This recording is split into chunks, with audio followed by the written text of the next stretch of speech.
For many of you that I know, and especially my old neighbor who ran across the street one day because I was laying face down in my yard and he thought he was going to have to do CPR on me. And for those others, you're going to have fun tonight. I've been with my grandson for the last 2 weeks. I've spent your bail money, so please be careful. Good afternoon. It's my pleasure to welcome you to this year's Board of Governors Summit. Today and tomorrow we'll be looking at the keys to a successful board. As we delve into topics ranging from strategic risk factors to academic quality, know that the biggest keys to having a successful board are sitting in this room today. You are the ones that help your board together. You can ask the tough questions and you can demand accountability. In today's world of public higher education, that strong level of governance is so important. It's the only way we reach a higher level of performance. As the state has wrestled with the economic downturn in recent years, we all know that higher education has been doing more with less. Each of your institutions is being asked to reach critical educational and economic goals in the midst of a recovering economy. It certainly has not been easy, but not doing as much as we can for our students simply isn't worth the risk. There's an extraordinarily high level of expectation of our higher education system. And we've set our own goals, which we know are bold, through the master plan. And a little later, Chancellor Hill will talk more about that during our opening plenary session. These aspirations and expectations are there for a reason. Increasing the number of college graduates in West Virginia is an economic imperative. By 2020, 51% of all jobs in the state of West Virginia will require an associate's degree or higher. Currently, only 27% of West Virginians fall in that category. For students graduating from high school and adults already in the workforce, having a post-secondary credential is no longer an option, it's a necessity. The stakes for higher education have never been higher. So as we work for sustained investments in higher education, we also are faced with the challenge to lead smartly. And I like to think we are rising to that occasion. The number of degrees awarded by our institutions has increased steadily since 2007, with the number of bachelor's degrees increasing the most. The number of science, technology, engineering, and mathematics degrees has increased additionally. We are graduating more adult learners than ever before. And the percentage of our graduates entering West Virginia's workforce has continued to grow, especially among the state's financial aid recipients.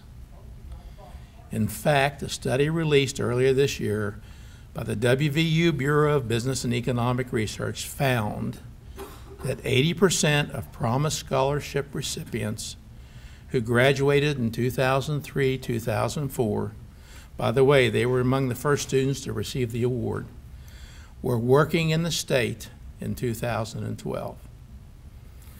This progress must continue.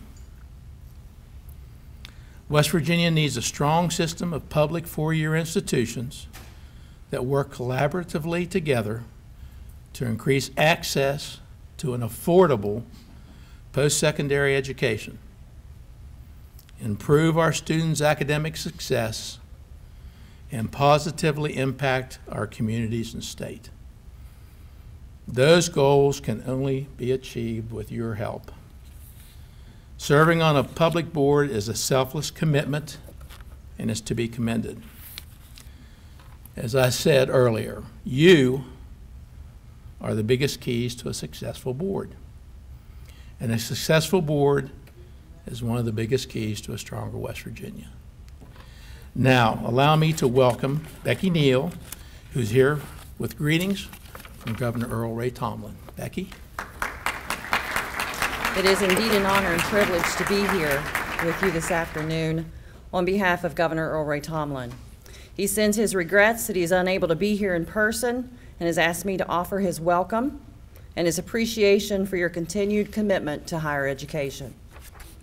Since becoming your governor and during his time as a state legislator, Governor Tomblin has made and has always made and will continue to make education one of his top priorities. As a former teacher, a father, and a husband of a college president, he strongly believes that we must have a world-class education system in order to make West Virginia all that it can be. He has worked to provide more flexibility to our local school systems, letting teachers and principals have a role in choosing who works next to them, and has demonstrated great commitment to early childhood education, Madam Secretary, with programs that rank among the best in the country, to ensure our youngest students get a good foundation on which to build. As a state, we have also made a valuable investment in our high school students by providing the Promise Scholarship, as Dr. Berry had mentioned, which has awarded more than $400 million to over 35,000 students. Through this program, West Virginia's college attendance rate has increased, and thousands of our best and brightest students have stayed right here in West Virginia. From our middle schools to our universities, community and technical colleges, our state's education system has also stepped up to the task of providing business and industry with a solid, skilled workforce. By adapting those curriculums to meet the needs of new and expanding businesses, Governor Tomblin firmly believes it is important to help companies who invest millions of dollars into West Virginia grow by supporting their future workforce. Learning and applying these in-demand skills will open the door to a variety of productive careers, including manufacturing better, smarter products, improving health care, preserving the environment, and safeguarding national security. By encouraging students to explore technology and innovations, we can engage them in the learning process and focus on real-world problem solving in a collaborative setting. The work you're doing to prepare our workforce will not only impact our state's immediate future, it will chart the course of our success for years to come. That is why Governor Tomblin personally works with our Workforce Investment Council by bringing together public education, community and technical colleges, four-year universities, and the private sector to work together to effectively and efficiently deliver the services our students deserve and our businesses expect. To succeed, we must all continue to work together through cooperative and collaborative efforts. On behalf of Governor Tomblin, I thank each and every one of you for being here today. And in closing, Governor Tomblin challenges each of you as members of West Virginia's most prestigious boards of governors to work with your university and college presidents to encourage collaboration with local businesses and industry to find innovative ways to prepare our students to meet our state's workforce needs. By doing so, you will help guarantee the Mountain State a truly bright future. Again, welcome, and I hope that the next 2 days are very productive. Thank you.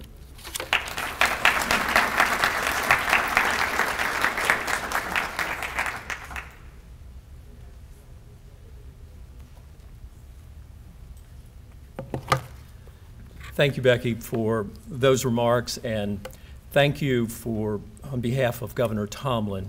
We certainly appreciate his support. I know all of the boards of governors and the institutions appreciate the governor's interest and support of education, particularly higher education. I'm happy to be here this afternoon to kick off this event, and certainly thank the governor for those remarks. And thank all of you for joining us today for this event. It's always an honor to have this event each year and to see many friendly faces. As Dr. Berry said, it's a critical time for public higher education in West Virginia. But the good news is we have a strong foundation in our master plan leading the way. It's our 5-year plan, and it's really our means to an end in West Virginia. We recognize that the goals set forth in the plan are actually very lofty. We understand that. We also recognize that each institution is unique, that you have unique talents and strong points and challenges of your own, all of which have to come to the table to support efforts within the statewide master plan. And while we don't expect every campus to do everything outlined within the master plan, it's our hope that all of us working together as a system, we can achieve the broad goals to move our state forward. When I look at the master plan, I see 3 pillars: access, success, and impact, that are inextricably connected, and they cannot stand alone. But when you assess the challenges we face in the state of West Virginia, all are in the midst of a tight budget climate. There are some pieces that stand out as absolutely critical. Chief among them is the need to increase our retention and graduation rates. Of our most recently available graduate data, the 2007 cohort, only 46.9% of the students who entered the system completed their degrees in 6 years. Graduate rates ranged at our institutions from a high of 56.5% to a low of 17%. There is much work to do. Many of the students who do not complete their education come from some of the most disadvantaged families in West Virginia. Too often, these students leave without a degree and with a lot of debt. Some go into default and forever impact their financial futures. In the 2012-2013 academic year, students and their parents borrowed almost $400 million to attend public institutions in our state. This is despite having one of the lowest average in and out-of-state tuition rates in the nation and having a very robust scholarship program in Promise, HEGP, and other scholarship programs. We talk a lot about the numbers in higher education. That's our reality. Yet, behind every number, there's a story. Take the student who got into college, graduated in 4 years, and has a rewarding career. That's the story we all want to hear. But the other student who needed a little extra help, a little extra support, got lost in the system, dropped out, and fell far behind. I don't believe students enroll in college with the goal of dropping out. I believe they come with dreams about their futures, dreams that we place in the reach of each and every one of them. Now, work is underway with one area that we can increase student success. Earlier this year, the Commission and the Council for Community and Technical College Education adopted a joint resolution aimed at easing the process for students transferring credits from one institution to another. This is important. The percentage of undergraduate transfers from community and technical colleges into 4-year baccalaureate institutions increased 39.5% over the past 5 years. So that is happening. In the joint resolution, the Commission and the Council affirm that public institutions of higher education must make every effort possible to accept the credit hours earned at any other public higher education institution in West Virginia while sustaining integrity of those academic programs. To accomplish this, the 4-year and 2-year systems are working together to align associate programs to be accepted and fully credited to a related baccalaureate degree program. In addition, the Commission and the Council are developing a reverse transfer policy whereby students who begin in a 2-year program can receive credit, an associate degree after achieving the 60-hour goal, even if they're in a baccalaureate program at that point in their career. We find this provides a lot of encouragement to students to award them that degree and encourages them to go ahead and complete the bachelor's degree. This is just one example of the type of collaboration it will take to see our students succeed. As we talk about effective governance today and tomorrow, it's my hope that we always keep in mind the students and remember that the work we do and the decisions we make have a very real impact on their lives. Together we can continue providing access to an affordable higher education for our students. We can see them succeed and walk across the stage to receive their degrees. And we can ensure that our students, graduates, and campuses all have a positive impact on West Virginia, on its economy, and its people, and its communities. Well, with this brief backdrop about the master plan, and we have some information we'll share with you about that, I hope everyone will feel free to ask questions and have a dialogue here over the next couple of days and engage your colleagues through and speakers throughout this event. As one of my colleagues once said, board governance is a hands-on and fingers-out type of activity. We hope this event will be helpful to each of you as we dig deeper into the issues both today and tomorrow. So with that, I would like to ask our panelists to come up and join me for the first discussion here at the front table. Dr. Hemphill, Brian Hemphill of West Virginia State University, Jim Daly, Chair of the West Virginia University Board of Governors, and Dr. Neil Holley, who is Director of Policy and Strategic Initiatives here at the Policy Commission. Just could we have a slide?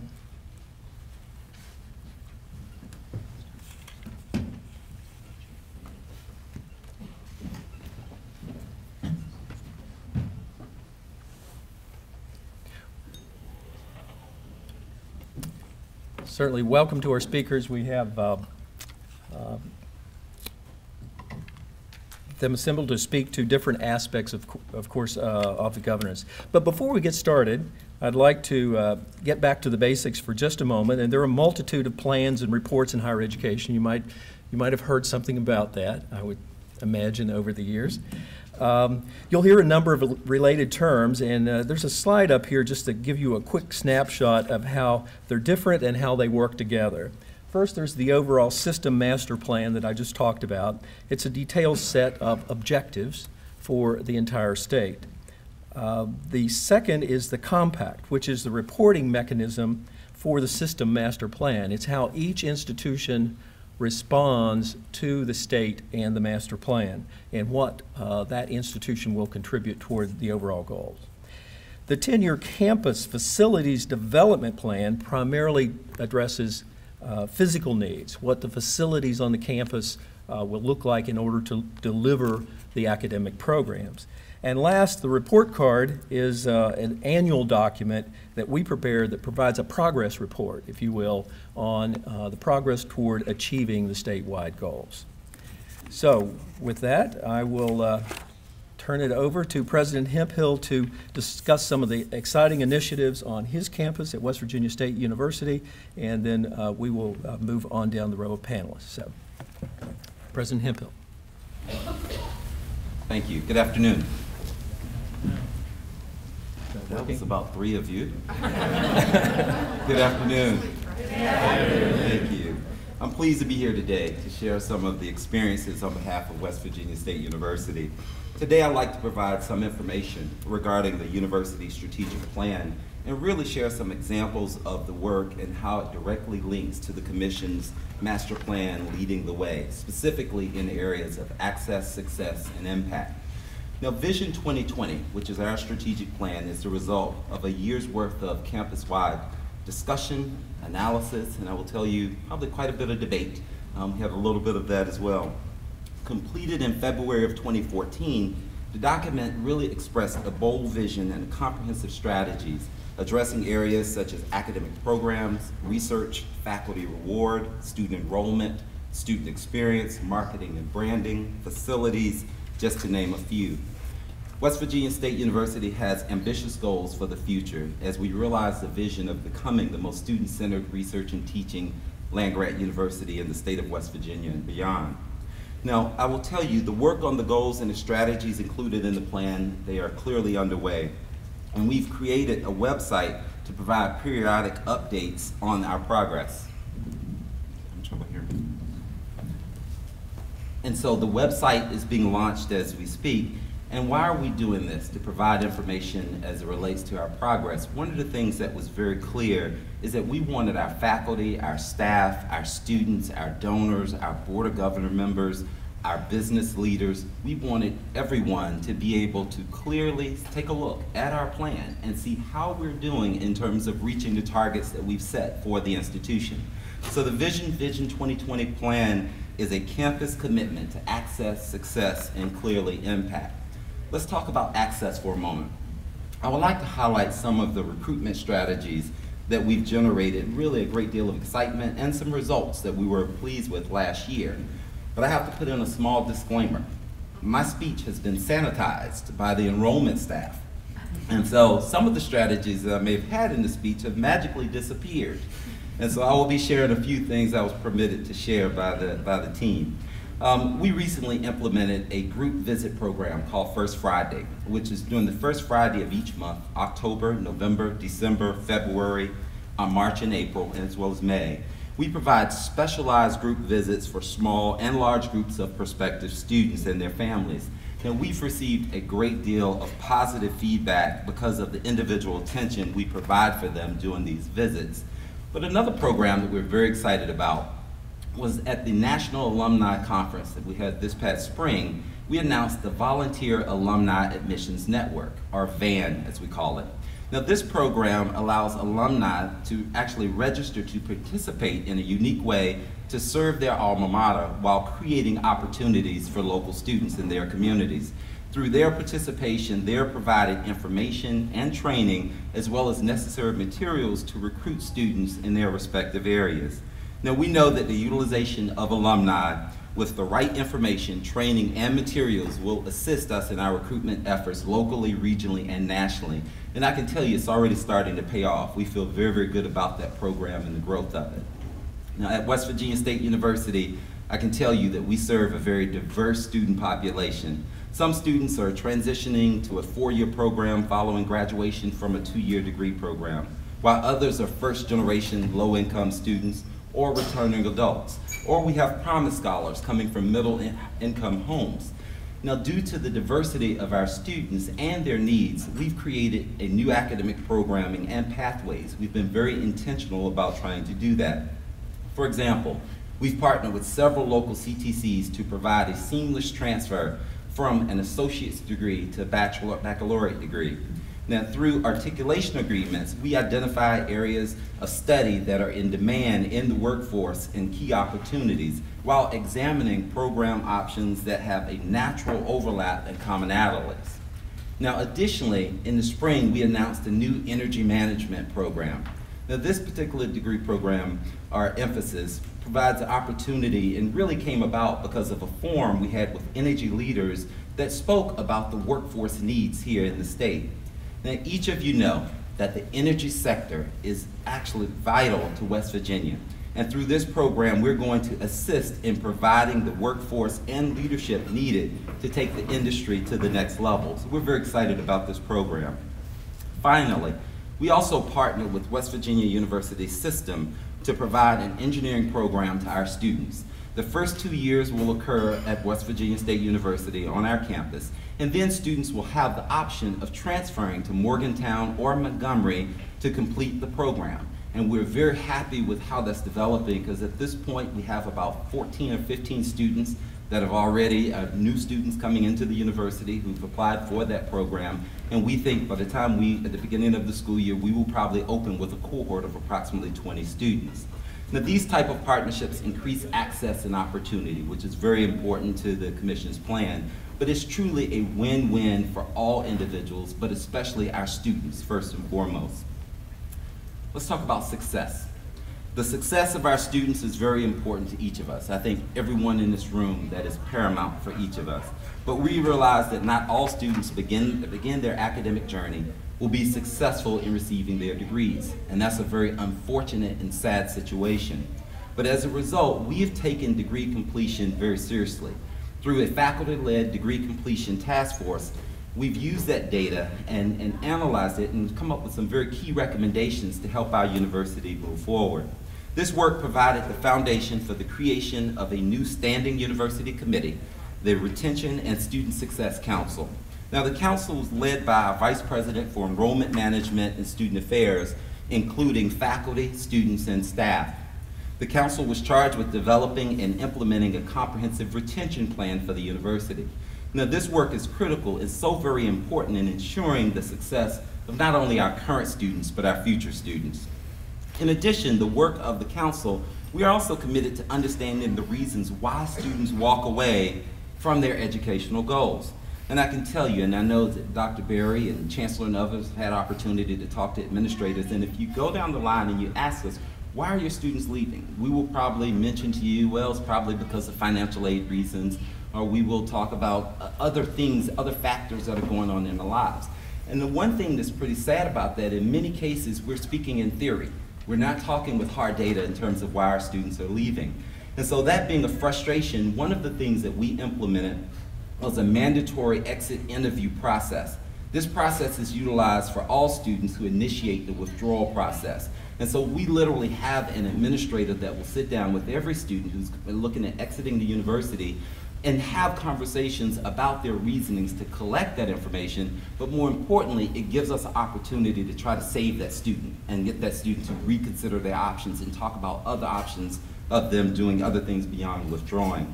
This process is so critical because it creates a feedback loop regarding the student experience. This allows us to examine operational structures as well as programs and services, thereby strengthening and improving student success.